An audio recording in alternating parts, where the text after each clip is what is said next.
acclamer pour le roi de gloire? Est-ce que nous pouvons pousser des cris de joie pour celui qui est mort et ressuscité le troisième jour? Alléluia. Merci Seigneur Jésus. Je vais appeler le frère Franck qui va nous donner son témoignage.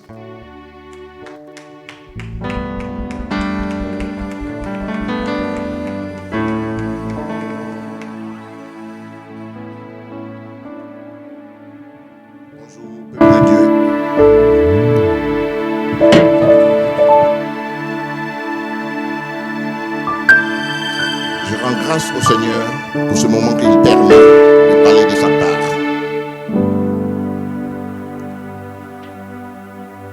Je vais vous lire un verset, Matthieu 6, 21, qui dit: car là où est ton trésor, là aussi sera ton cœur. Et moi, quand je parle de mon trésor, c'est Jésus, qui est ma plus grande richesse.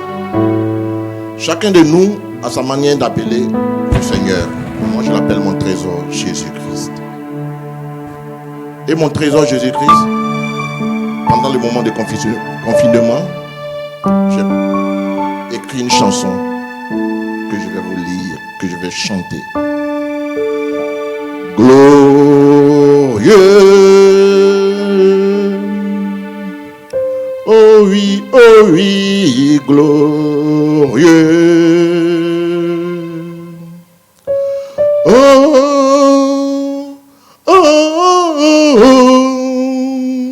Oh oui, glorieux,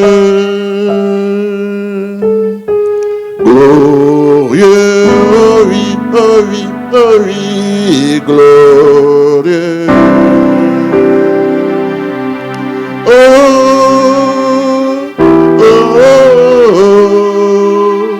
Oh oui, glorieux.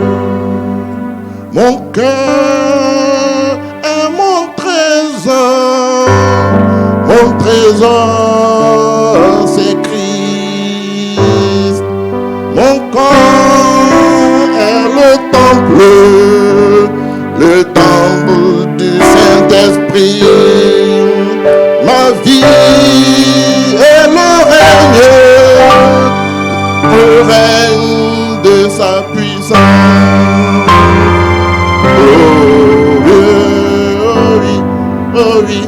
Oh oui, glorieux.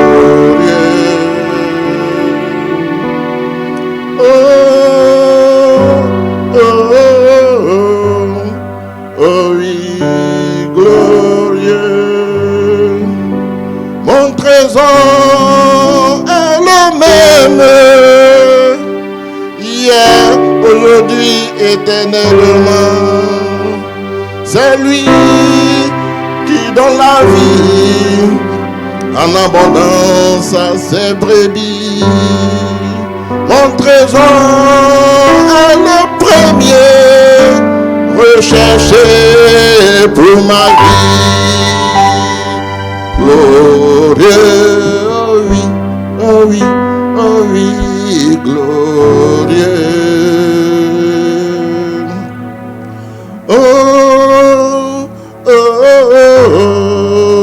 Oh oui, glorieux. Alpha, Omega. Oui, c'est lui mon papa Dieu d'amour. Il est le commencement et la fin pour ma vie et dans ma vie. Il m'a rendu héritier de lui et co-héritier de mon trésor. Glorieux, oh oui, glorieux.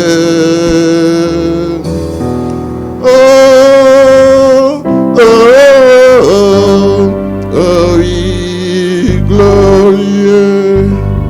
Mon corps sans genoux, mon âme s'incline et mon esprit se prosterne à jamais et crie Saint, Saint, Saint, Abba Père, Saint, c'est Abba Père, c'est Abba Père. Les taloura le manquer à Fratem, les taloura le manquer à Fratem, l'état.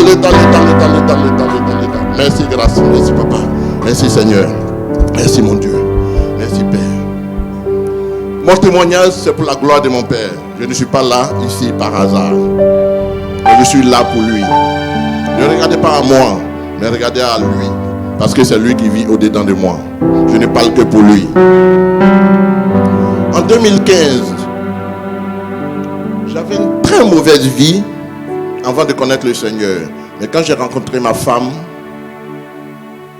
elle était déjà chrétienne, elle connaissait le Seigneur. Elle m'a dit, si tu m'aimes, je vais te présenter quelqu'un que moi j'aime.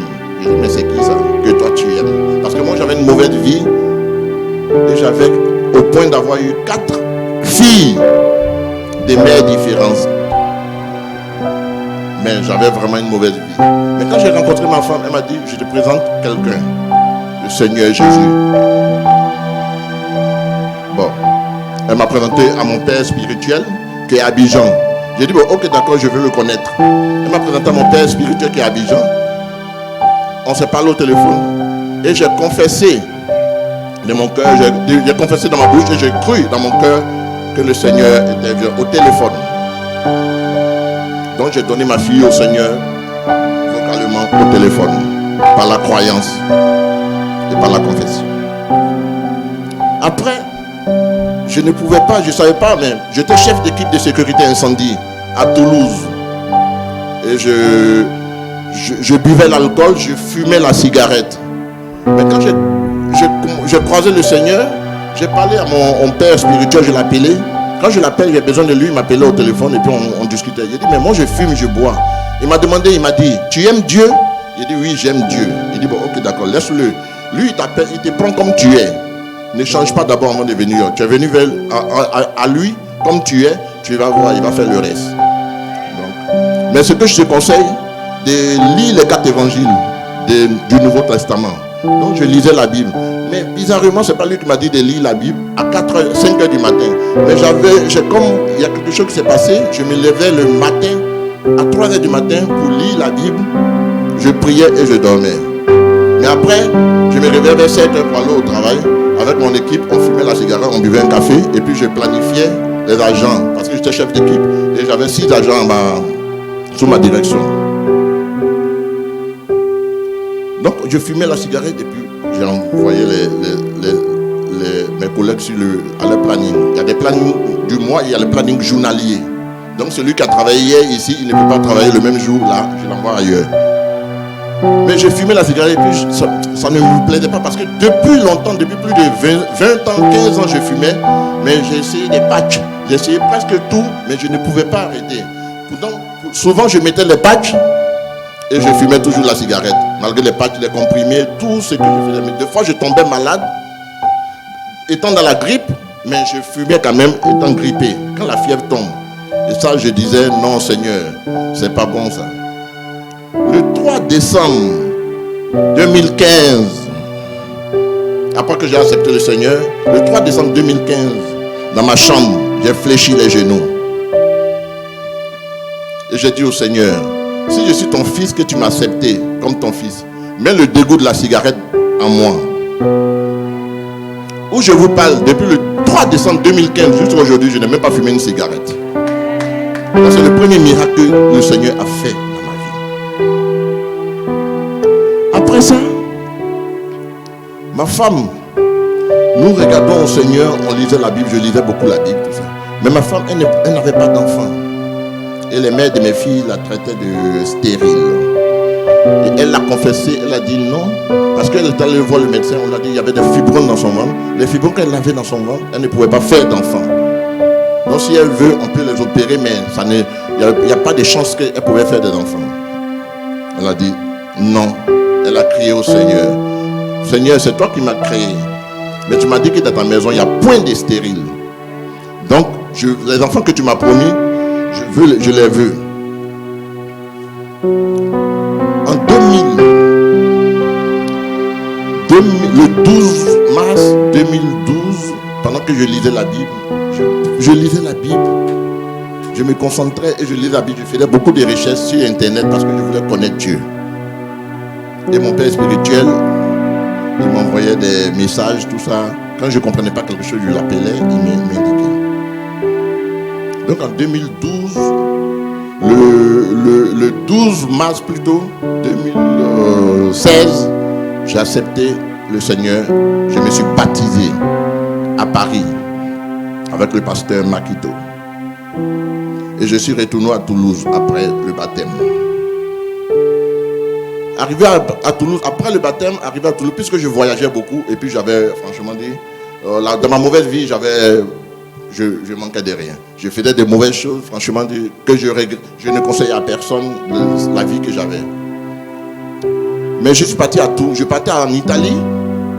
Pendant que je partais en Italie, dans la voiture, en covoiturage, j'avais laissé mon véhicule et je partais en covoiturage en Italie. De Toulouse en Italie, ça fait au moins 4h30 de voyage. Donc, il y avait le covoiturage et moi j'étais assis derrière. Nous étions 4 dans la voiture, le chauffeur, plus un monsieur qui était devant, plus une dame d'une trentaine d'années, une blanche. Et moi derrière avec elle. Nous avons fait 3h30 de route sans parler, sans vraiment parler dans la voiture. Arrivé à Monaco, parce que après Monaco, il y a la frontière pas loin, à 30 minutes, 45 minutes pour rentrer en Italie. Donc on est arrivé dans un air de repos. Et puis le chauffeur a dit, bon, on va prendre un café, ceux qui fument, on va fumer. Moi j'avais arrêté de la cigarette, donc je ne fumais plus. Donc je me suis arrêté, je préférais rester à côté du véhicule. Donc je suis resté à côté du véhicule, la dame, elle est venue à côté de moi. Celle qui était assise à côté de moi, elle m'a demandé, est-ce qu'elle peut me parler? J'ai dit, mais de quoi vous voulez me parler? Parce que depuis que nous sommes dans la voiture, vous n'avez pas voulu me parler. Elle a dit, non, je peux vous parler. J'ai dit, ok, d'accord, il n'y a pas de problème. Elle m'a dit, qui est David? J'ai dit, je ne connais pas de David proche. Elle dit, bon, ok, je vais vous dire. David, c'est votre fils que vous aurez. C'est votre fils que vous aurez avec votre femme. Et vous l'aurez pas dans la ville où vous êtes présentement, et ni à Paris, mais dans une ville de la France. Vous l'aurez. Mais dites à votre femme qu'elle l'aura David. Votre femme, elle est mince, élégante. Vous l'aurez David à 35 ans. Elle l'aura David après 35 ans. Et la dame, elle a dit, dans cette ville, vous aurez une très bonne vie. Mais vivez caché. Moi, j'ai marqué tout ça. Après, elle m'a donné son numéro. Quand elle m'a donné son numéro, moi, j'ai appelé ma femme après. Et puis, je lui ai dit, mais j'ai croisé une dame, voici ce qu'elle a dit. Elle a dit, non, je ne veux même pas entendre ça parce que moi, je veux mes enfants maintenant. Pourquoi tu me parles de 35 ans alors que ma femme avait 32 ans en ce moment? Donc moi j'ai jeté le numéro, je me suis dit, je suis nouveau chrétien, peut-être que c'est une féticheuse, mais comment on appelle, une magicienne, donc je ne veux pas avoir affaire à elle. Donc j'ai jeté le numéro, alors que c'était un ange. J'ai compris plus tard après. Donc après cet événement, ma femme et moi, nous avons déménagé. Je suis venu à Paris. De Paris, j'ai essayé de voyager. Je suis venu en Italie. Ma voiture, elle ne fonctionnait plus. Chaque fois, je l'amenais chez le réparateur. Donc, j'ai dit, bon, ok, d'accord, je vais changer de voiture. Donc, je suis allé, j'ai vu une voiture sur le bon coin. Une X5 à Lyon. Donc, j'ai pris un ami qui m'a accompagné. Aller chercher le véhicule à Lyon. Nous sommes partis en transport et donc on devait conduire le véhicule pour rentrer sur Paris.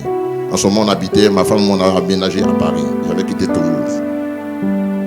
Donc le 14 février 2017, le jour de la Saint-Valentin, la fête de l'amour en personne, c'est le Seigneur. Donc quand je sortais de la maison, ma femme m'a demandé, tu as prié? J'ai dit oui, j'ai prié. Donc je suis parti. Arrivé à Lyon en transport, on a essayé le véhicule et je l'ai assuré. Après j'ai pris la route pour pouvoir rentrer en transport, pour pouvoir conduire le véhicule, la connaître en même temps rentrer. Je devais faire 3h30 de route. Si j'étais fatigué, mon ami devait prendre le volant.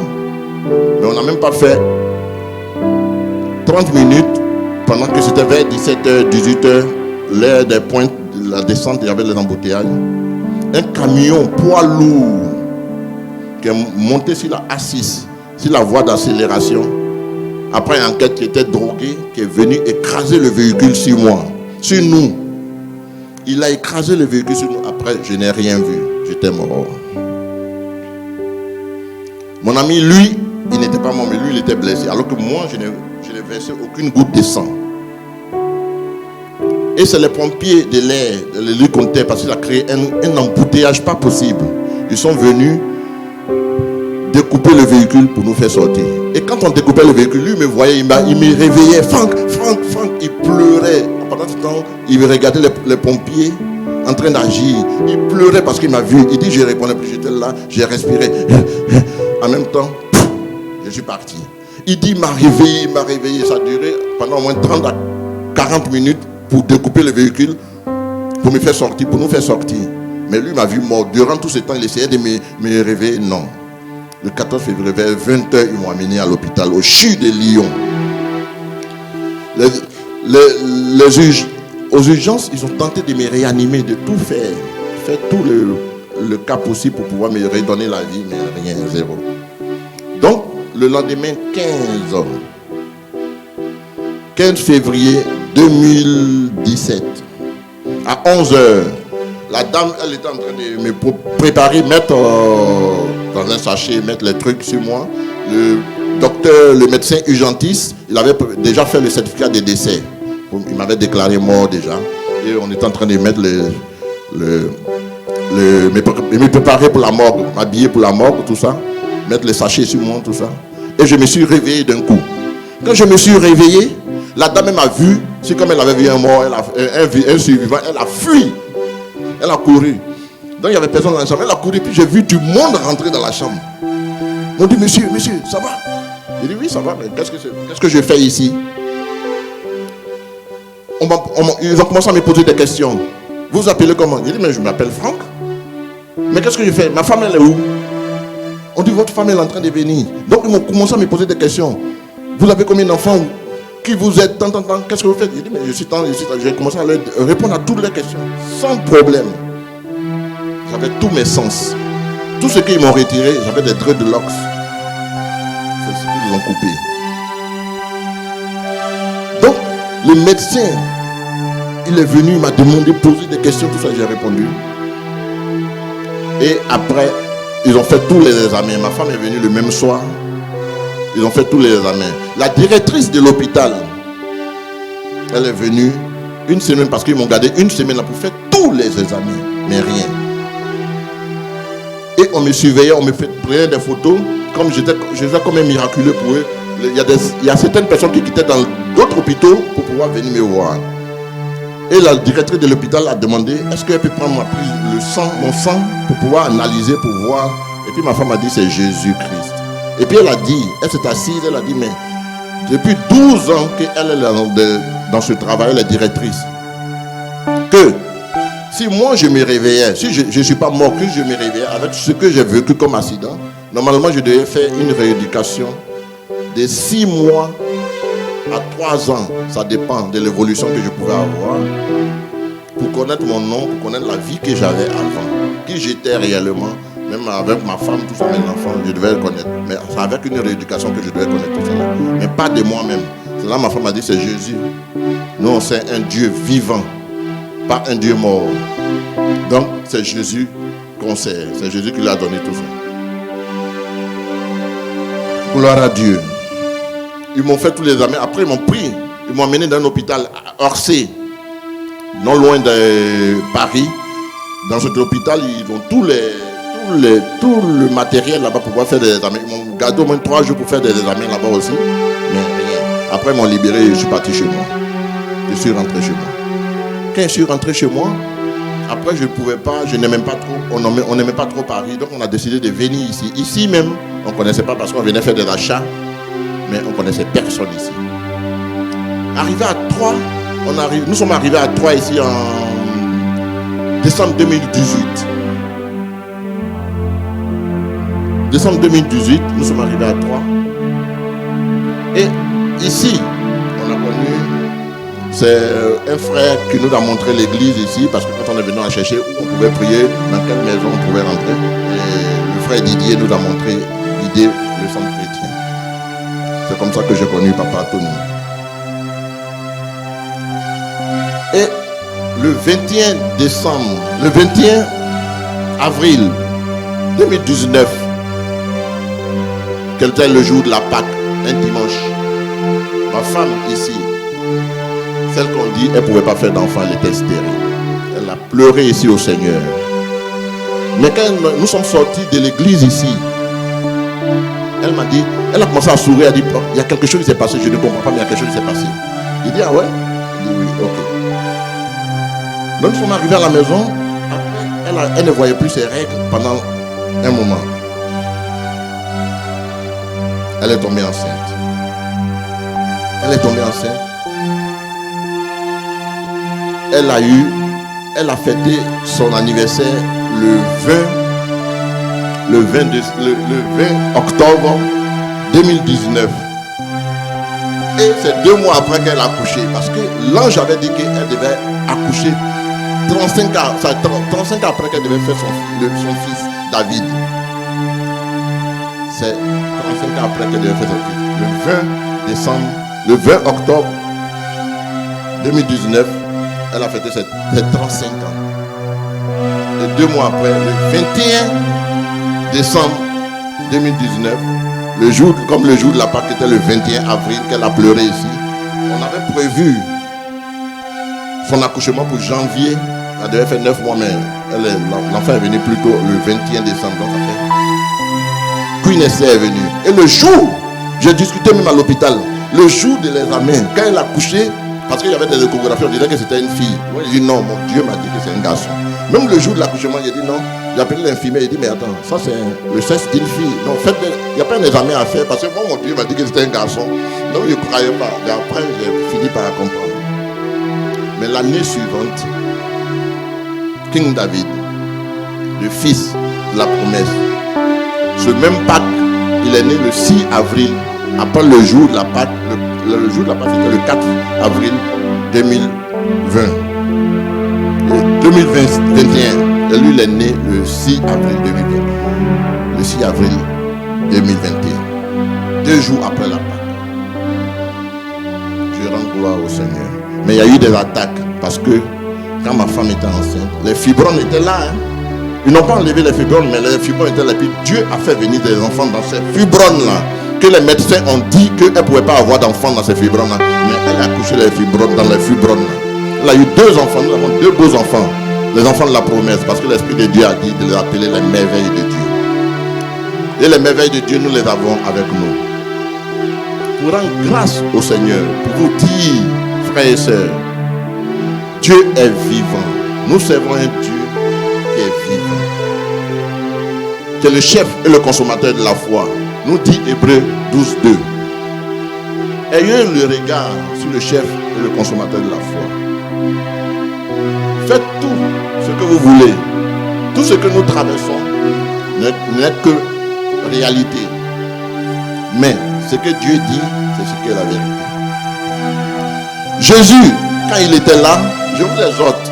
Jésus, quand il était là, il avait parlé au peuple et il a dit aux disciples d'aller sur la barque et il allait les rejoindre. Dans Matthieu 14, à partir du verset 28. Et Jésus, il marchait sur l'eau pour venir les rejoindre dans la barque. Et ils ont eu peur. Ils ont pensé voir un fantôme. Ils ont tremblé, ils ont eu peur. C'est qui? C'est qui? Jésus leur a dit, c'est moi. Et Pierre lui a dit, je lis à partir de Matthieu 14, à partir du verset 28. Pierre lui répondit, Seigneur, si c'est toi, ordonne que j'aille vers toi sur les eaux. Et il dit, viens. Pierre sortit de la barque et marcha sur les eaux pour aller vers Jésus. Mais voyant que le vent était fort, il eut peur.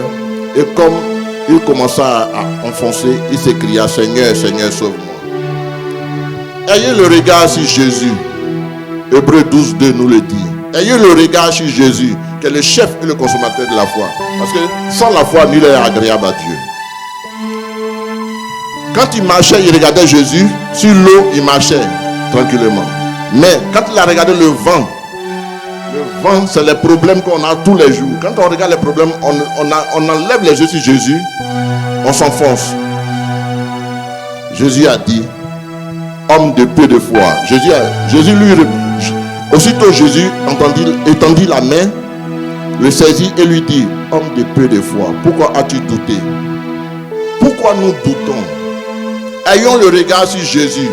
Hébreux 12, 2 nous le dit. C'est lui qui est le chef et le consommateur de la foi. Notre foi que nous avons là, regardons à Jésus. Quel que soit ce que nous parlons, le vent et marée autour de nous, regardons la foi. Moi, si je vous dis ce que j'ai traversé ici, étant venu ici dans ce moment, je suis allé même au secours populaire aller manger des fois.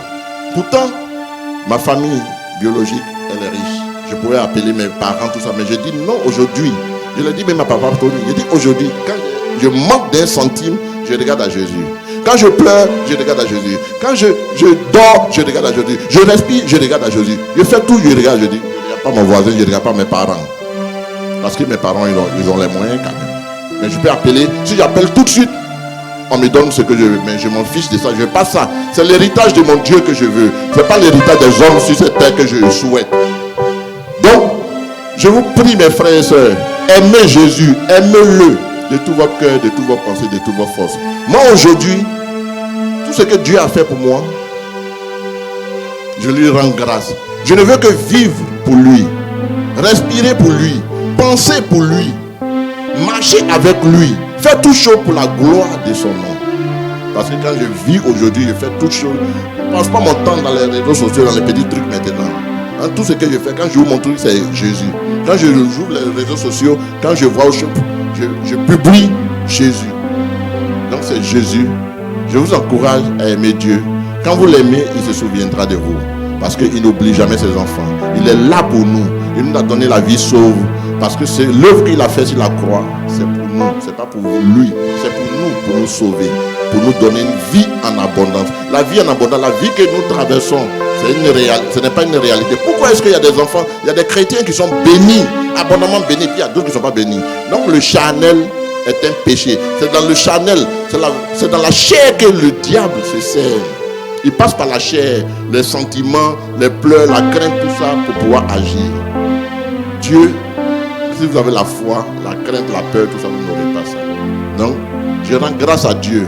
Je bénis le nom de mon Père Céleste, mon Dieu Tout-Puissant, qui est mon Père Céleste, qui est ma raison de vivre. C'est lui le Dieu Tout-Puissant. Que ce témoignage touche une multitude. Car je parle de ta part, Seigneur. Saint-Esprit de Dieu, Papa, mon Dieu Tout-Puissant. C'est toi, oui, Seigneur, mon Dieu. Car ce n'est pas pour moi que je l'ai fait. Tes enfants y verront. Mais tu sais à qui tu le mettras dans le cœur, Papa. Parce que c'est toi qui touches qui tu veux, oui, Seigneur, mon Dieu. Et je te rends grâce pour tes hauts faits, pour tes bonté sur la vie de tes enfants. Car sans chrétien est béni. Et je t'exhorte, oui, Seigneur, mon Dieu, je te rends grâce encore, Papa, mon Dieu, de bénir encore cette maison, oui, Seigneur, mon Dieu. Cette maison qui nous accueille, qui accueille tes enfants, qui enseigne tes enfants, qui éduque tes enfants, qui les conduise dans tes voies. Je te rends grâce, Papa, mon Dieu. Merci beaucoup, Seigneur. Merci beaucoup. Au nom puissant de Jésus, j'ai témoigné pour le nom de Jésus.